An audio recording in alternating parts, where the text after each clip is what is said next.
What are your core values? Peace, security, freedom? Every person and every nation has a system of thought. There are unique ideals that guide everything they believe, think, and do. In the United States, for example, personal freedoms, freedom of assembly, freedom of the press, the right to privacy, are a big focus right at the top of the ladder. Well, Torah has its own hierarchy of values, and they form the pillar of Torah's guidance on security and defense. Welcome to the Rebbe's Roadmap to Peace, Episode 2. We'll roll up our sleeves and unroll some maps and begin exploring Torah's guidance on security and defense.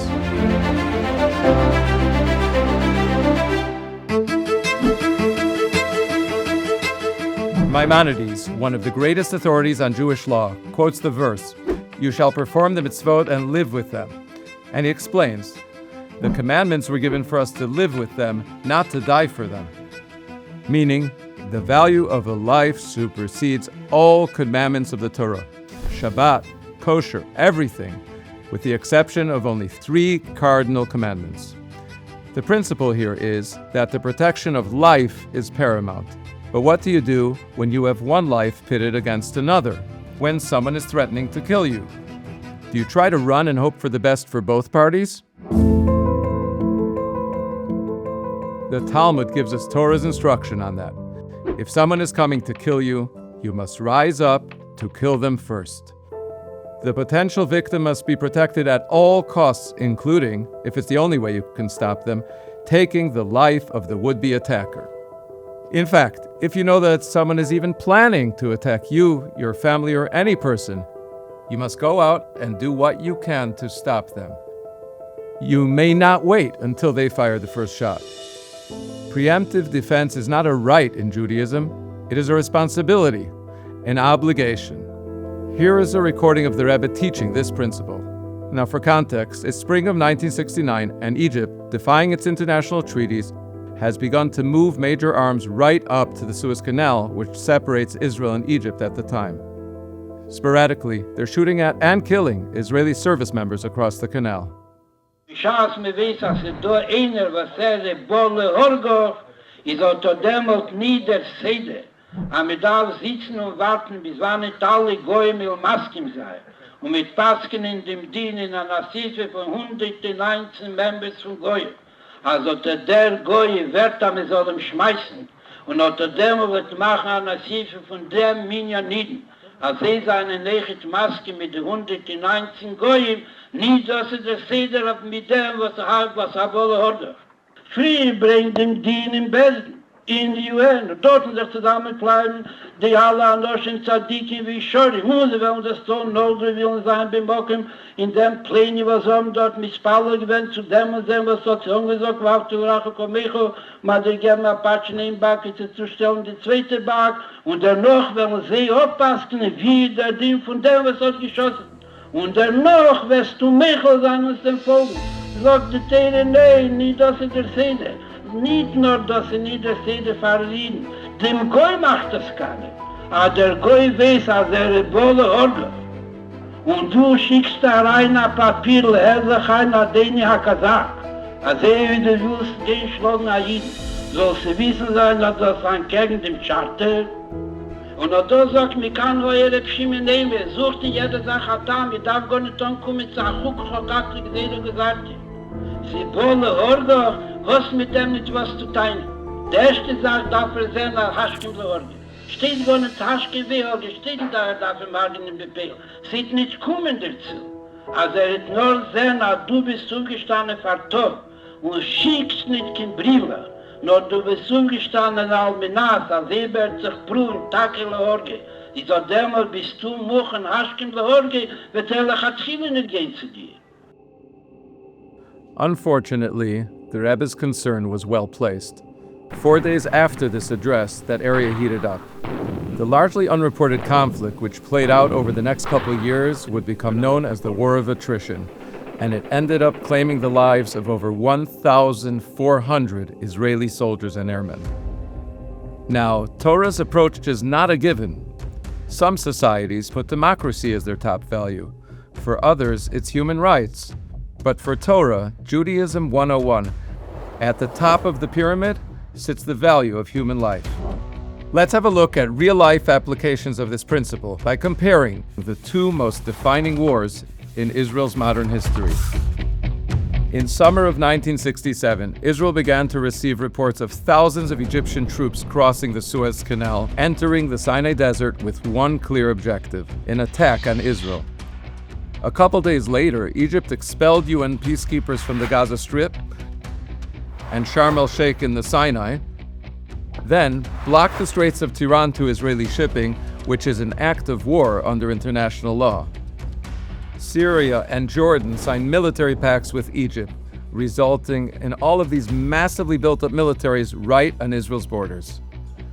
Meanwhile, Gamal Nasser, the president of Egypt, continued the buildup of his troops and equipment on Israel's southern border, reaching a peak of 100,000 soldiers.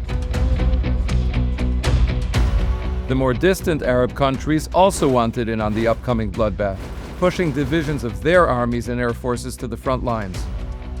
None of them made any secret of their intentions, calling for the full destruction of Israel and the annihilation of its citizens.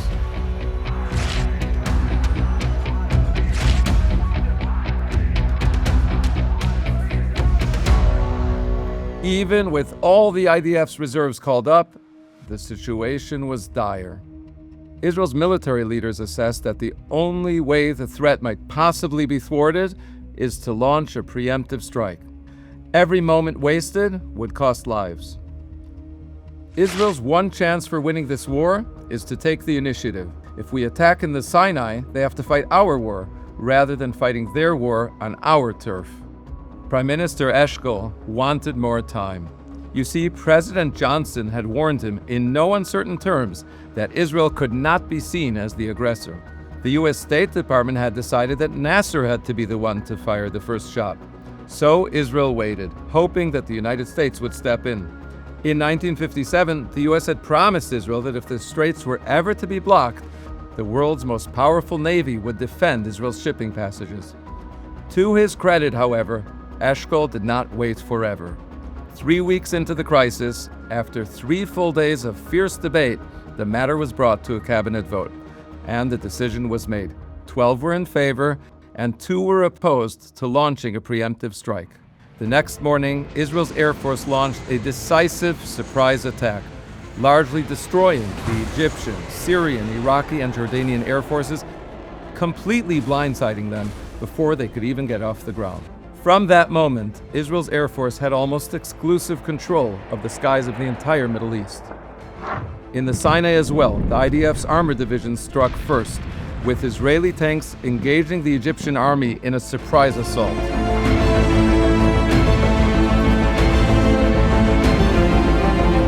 By June 8th, the IDF had reached the Suez Canal, leaving 80% of Egypt's military equipment destroyed in the Sinai. Through fierce battles, the IDF liberated Judea and Samaria, and the holy cities of Jerusalem, home of the Holy Temple, and Hebron, resting place of the patriarchs and matriarchs of the Jewish people.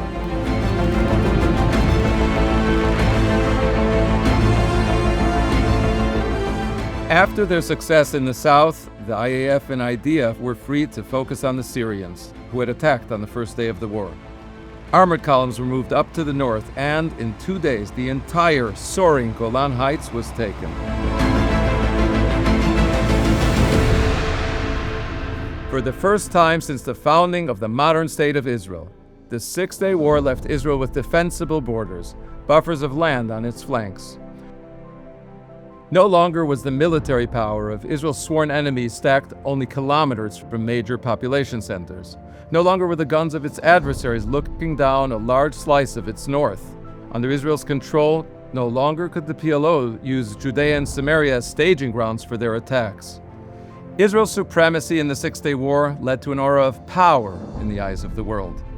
The smaller, far less equipped nation had, on its own, fought off a sea of enemies, even as they were backed by the Soviet Union.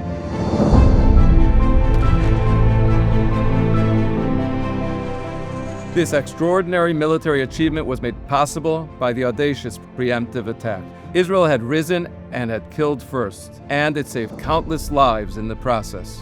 According to the Rebbe, even after taking into account the fact that Israel's enemies were taken totally by surprise, what Israel achieved in that week was still nothing short of an absolute miracle. Was viele arme Hordes haben gesagt, als es wäre Kimi und nicht wie der Rebesteller, die konnten beweisen, als Amines, nicht gucken, was das Archiv so Achas, ben Shivim Skein. Over the past 75 years, every time it's been tried, it has worked this way. When Israel acts as Torah directs, which is to do what is militarily necessary to protect life and limb, it achieves miraculous outcomes. Now let's jump forward 5 years.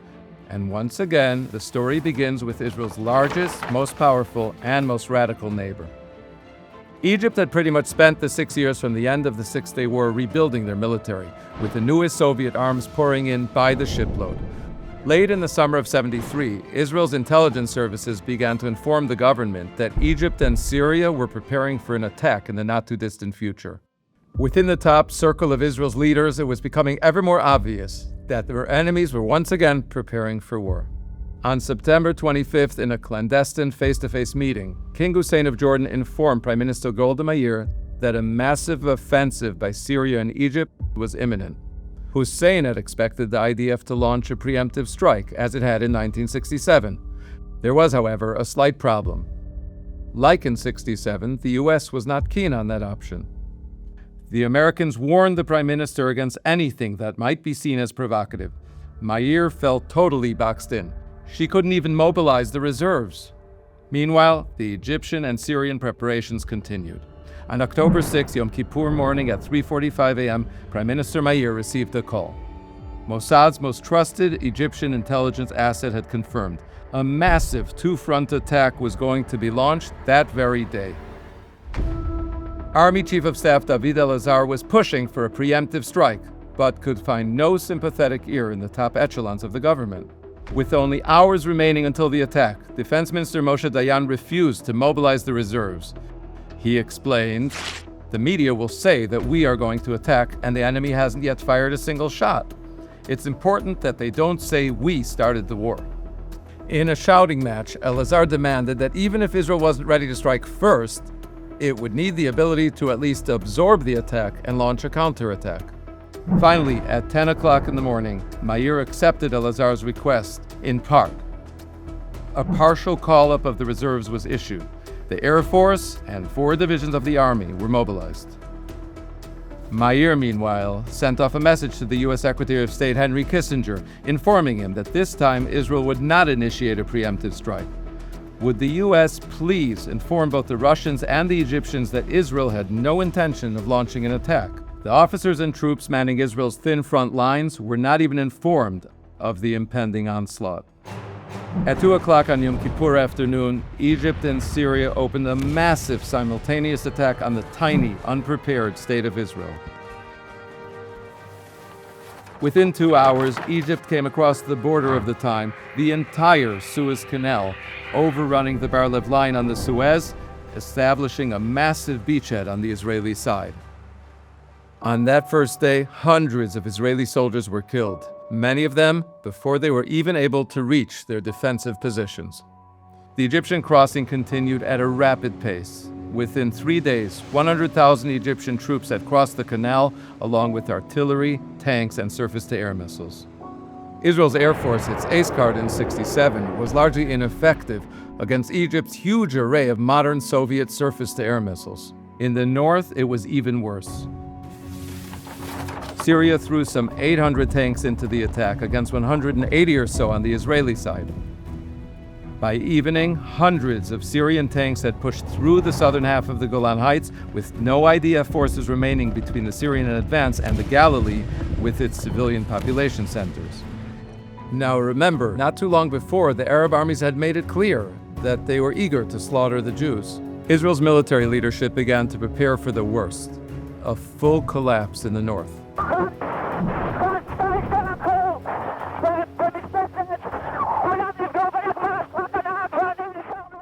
On October 7th, the second day of the war, Dayan suggested that Israel make preparations for a nuclear strike.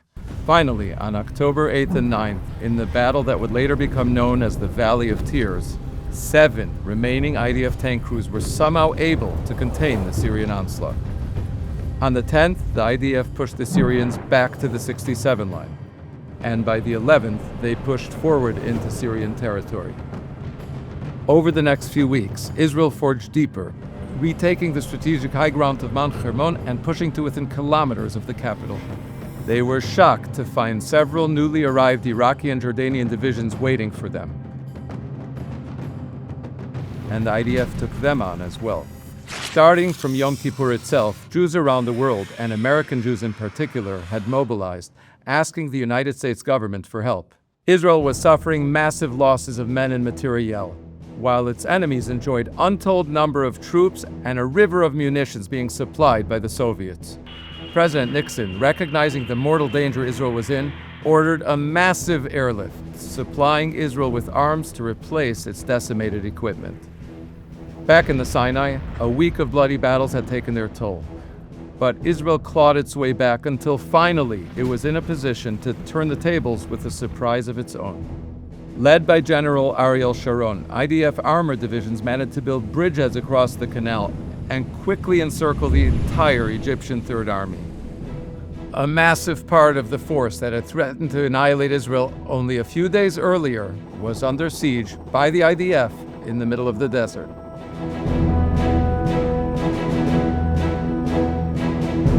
What do you think happened next?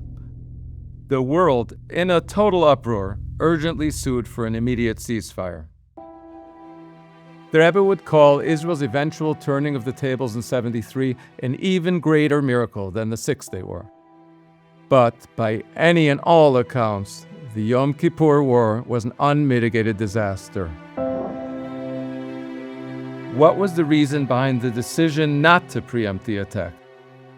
In a press conference several days into the war, Meir explained, "Had we attacked, we would have been in a better position and we would have saved lives. But since we didn't start a preemptive war, at least we don't have a conflict with the world." The lives were sacrificed to not be seen as the aggressor. Did Israel earn the world's sympathy, or at least that of its ally, the United States? A short time after the war, CBS News asked Golda these very questions. It was a calculated risk to the extent that we did not want to create a situation where we will talk ourselves blue in the face, saying that we did not start the war, we did not cause the war, and friends who are not so friendly, and even our best friends will say, yes, if you only had not done that, we could have helped you more. Can you explain this lack of sympathy in the world for a country that was attacked?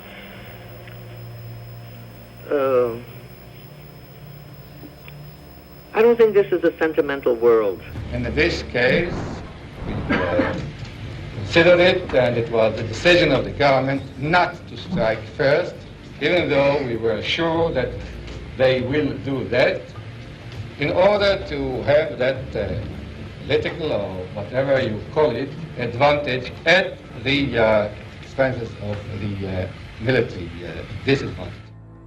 By the time the war ended, Israel had lost 2,656 men and had suffered over 7,200 wounded. Hundreds more were taken captive, where some were executed, and many others were tortured. For years after the war, the Rebbe would refer back to the decision-making that Yom Kippur night as he saw the same decisions being made for the same reasons, in the same ways, again and again. Punkt wie sie gewähnen in dem Milchoma, Niklas, Bishem, Milchemes, Yom Kippuri. A duro, was die Politiker und die, was einen Basir gewähnen, a rohgefallen von Golos, haben nicht zugelassen, aber man soll annehmen die Eise und die Hero, Bruder von Namshi Zovo, und man soll machen nach Gius von den Zovo, weil das angeschlagen ist, weil nie gekommen in dem Milchoma, und seine gewähnte Mugilei, was haben das angetan, adosit, altis, gore, beumisch, mit Tornit, Oreisen, Keniti, Meile muss man sich einstellen in Sakone und nicht machen kein Gius und nicht machen Ziele in Jonim, was kann ausgetauscht werden, dass nicht Hagone, nur hat Kafar und es hat nur gebracht, ach Moneli Zlan, Hoyeli Siehe, Hunderter und Hunderter Karbonis, Nesef auf die Psuim, wo die Almonis und die Iseimim gehen nicht darum, in die Gassen in Eretz Akedi. Two conflicts with similar lead-ups and two very different outcomes. In 67, Israel shook free of international pressure and put into practice the Torah principle of rise up to kill first. The result was an outstanding military victory, preempting what would have been apocalyptic casualties, along with a tremendous rise in Israel's self-confidence, international prestige, and most importantly, deterrent power. In 73, bowing to outside pressure, Israel allowed itself to be attacked rather than striking first. In addition to the broken families, the destruction of Israel's military, and the national trauma, the IDF's vaunted power of deterrence was left in tatters, and Israel was left far more vulnerable than before. Meanwhile, its most powerful adversary received a major boost in its prestige. Do you know that in Cairo there's a museum celebrating the October War victory? Every year, thousands of school children visit and learn about their violent triumph over the Jews. By the way, it was remodeled and modernized as recently as 2018. In the aftermath of the Yom Kippur War, the most cited argument justifying the decision not to strike first was the airlift. The U.S. would not have sent the supplies that Israel so desperately needed in order to defend itself. The Rebbe disagreed. Several weeks before this talk, the Rebbe had suffered a heart attack and was speaking via broadcast from his room at 770. Wie kommt es, hat nicht gefolgt dem Mumchen bei Jonem Milchoma, hat mir gefunden eine Berechtigung. Aber Schaß hat gesehen, hat gebracht auf 9. Tag, auf 8. Tag. Neschek von Nazis Abris hat man sich damals gefragt, als Sedne wollte sie nie gefolgt, und es wollte gewähren am Milchemes Mona, wollte sie nie geschickt dem Neschek auf 9. Tag. Was in der ganze Hatzdoke fällt der Rike. Als wohl gewähren am Milchemes Mona, wollte nie gedacht haben am Milchome bemäschig von 9 Tag. Na wie sie gewähren in der 6-Tagige, als die gerufene 6-Tagige Milchome, es wohl gewähren als Sachfried der Nizochen Gomor, was auf Drufi gewähren genug der Neschek, was man gehabt, umgegräht in der Machsane mit den verschiedenen Äbten, in Eretz Akedisch, befragt noch hier die Milchemes Manne, wohl gewähren mit der Schof früher, worum kaum hat nicht nur gewusst, Bichlal, als mit Gräßig in der Milchemes Astkofo, mod gehad a jedie Brüder und mit kam es dort in Wendes wird sich anheben und mod gehad die volle Möglichkeit abhoben dem Gius und hoben die Milchemes Mona. Die Preemptive War kam es schon es lief nicht sehr, wo demut wollte das geendigt noch mit Stamm alpi derech Hateva a Sach Kitze wie in 6 Tagen und es wollte geöffnet geendigt Koromur Leil in Anefen als wohl gewinn genug dem Neschek, was man gehad genug angesammelt, man nicht gedacht ankommen zu Neschek Knesset. Is the Rebbe saying that Israel should just ignore the United States? No, not at all. To be clear, the Rebbe saw Israel's relationship with the U.S. as very important. We have an upcoming episode on how Israel should manage its relationship with the United States, its vital ally. But here's a spoiler. Overriding Torah's basic directive of preemptive defense by trying to please the United States will never result in a better outcome. There's an important note to point to here. The principle of striking first does not result in lives saved only on Israel's side. It leads to less death on both sides. And that is actually one of Torah's goals here. Maimonides, in the quote we shared earlier, continues on to write, "The judgments of the Torah do not bring vengeance to the world. Rather, they bring the world mercy, kindness, and peace." The Rebbe would emphasize this point repeatedly. Und nechet du druf beworren, als ich nicht sein kann, Psuyim, weil Arugim echt nicht von Israel, von Zad Hasheni. wo das gehört sich echt in der Tafkit von der Jiden, aber wollen in der Chayib von der Menschen, was der Mensch soll nicht sein, wie bald der Nibel bezahlen, Eliki.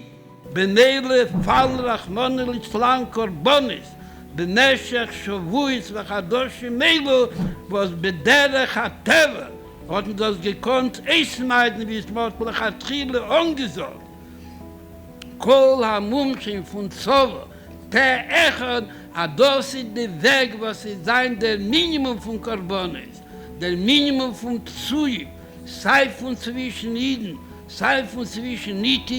being ready to project force preemptively and being consistent about it so the enemy knows that you will use it if necessary is the best way to prevent bloodshed, or if you're in the midst of a conflict, to prevent the next one. Here's Yossi Ben Hanan, commander of the IDF Armored Corps, visiting the Rebbe in 1988.